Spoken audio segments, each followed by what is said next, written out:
سلام و عرض دارم که حالتون عالی باشه. بنده امید مرادی هستم و قراره که توی این ویدیو آموزش تایید سوابق تحصیلی رو بهتون بگم. خب تایید سوابق تحصیلی برای همه بچه‌ها تقریبا الزامیه و هم بچهای 11می هم بچهای 12می، یعنی هم بچهای 12 باید نمرات 11 رو تایید کنن، هم بچهای پشت کنکوری باید نمرات سال پیششون رو تایید کنن و به نوعی میتونیم لازمه ایجاد یا ترمیم سابقه رو ما این بدونیم و حتما باید این تایید رو انجام بدین و یه 70 تومانی به سایت بدین که براتون انجام بشه. وارد پنل مایسنجش میشین که حتما بلدین و کد ملی و رمزتون وارد میکنین. وارد این پنل که میشین، گزینه دوم یعنی ثبت نام در آزمون کلیک میکنین، آزمون سراسری انتخاب میکنین و توی این بخش برای بچه‌هایی که 12می هستن احتمالاً توی سوابق ثبت نام یه دونه آزمون باشه. برای بچه‌های پشت کنکوری آزمون سال قبلشون رو هم میزنه. آزمون سراسری سال 1404 نوبت اول ما انتخاب میکنیم. بخش ورود به سایت آموزش پرورش برای مشاهده سوابق تحصیلی. اونجا کلیک میکنیم وارد یه سایت دانا مدیو میشه و روی گزینه مشاهده سابقه تحصیلی کلیک میکنید. اینجا که وارد شدین، اول شما باید عکستون رو تایید کنید. اگه عکستون درسته و مناسبه میتونید تایید رو بزنین. اگه درست نیست و یا اصلا عکس ندارین، میرید توی دوربینتون عکس رو میذارین روی یه آچار، ازش عکس میگیرین و اضافهاش رو توی گالری حذف میکنین، برش میدین که حجمش کم باشه و اگه باز حجمش زیاد بود میتونید توی پیام‌های شخصی توی پیام رسانه ارسال کنین، بعد دوباره ذخیره در گالری کنین که حجمش کمتر بشه. بعد میان اینجا انتخاب میکنین و بارگذاری میکنین و اگه اطلاعاتتون هم اشتباه بود، مثلا حالا جنسیت، تاریخ تولد اشتباه بود، روی بروزرسانی اطلاعات هویتی کلیک میکنین و فقط تاریخ تولد خودتون رو وارد میکنین که اون موقع اطلاعاتتون بروز میشه. و حالا اگه درست بود که کاری ندارین، اگه درست نبود روی اون کلیک میکنین و بعدش یه سری اطلاعاتی رو گفته که 70 تومن باید بدین و تا اطلاعاتتون تایید بشه. روی موارد فوق را خواندم و باید تایید کنین، مورد تایید شما قرار بگیره. پرداخت رو میزنین.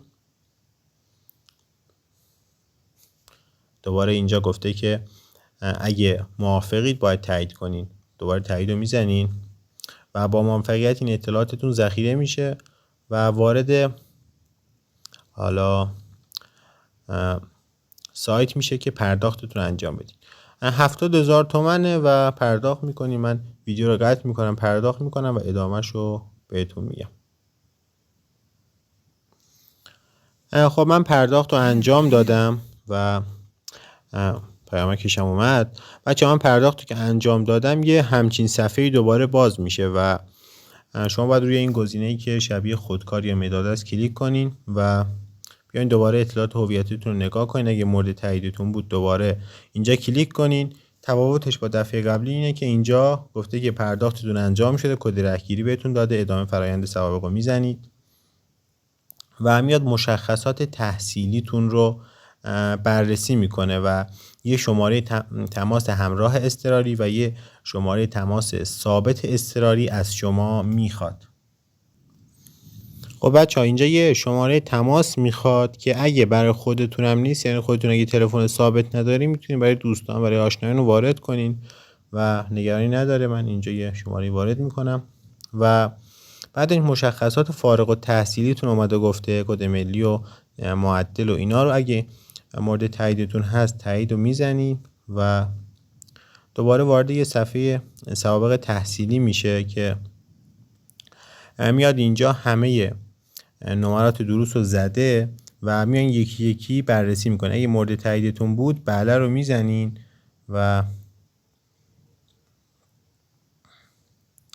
من نگاه میکنم با توجه به نمره ایشون و اگه درست بود تایید میکنم براشون. شما هم حتما نگاه کنین، اگه اشتباه بود خیر رو بزنین که براتون بررسی بشه حالا تا بعدن. و همه نمرات ایشون صحیحه و بعد از اینکه همه‌شو تایید کردین تایید سوابق و دریافت رسید رو میگه بهتون و میگه که اگه الان تایید کنین اشتباه باشه دیگه بعدا نمیتونین درخواست بدین و حالا اعتراض کنین به نمراتتون، اینم تایید میکنین دوباره. و بعد از اینکه تایید کردین اطلاعاتتون رو میاره، نمراتتون رو میاره، چاپ رسید رو میزنین و وقتی چاپ رو زدین میتونین این گزینه سیو از پی دی اف رو بزنین و توی گوشیتون ذخیره کنین. دوستان همین بود آموزشش، کار زیاد سختی نیست و نیاز نیست برید کافی نت. امیدوارم که براتون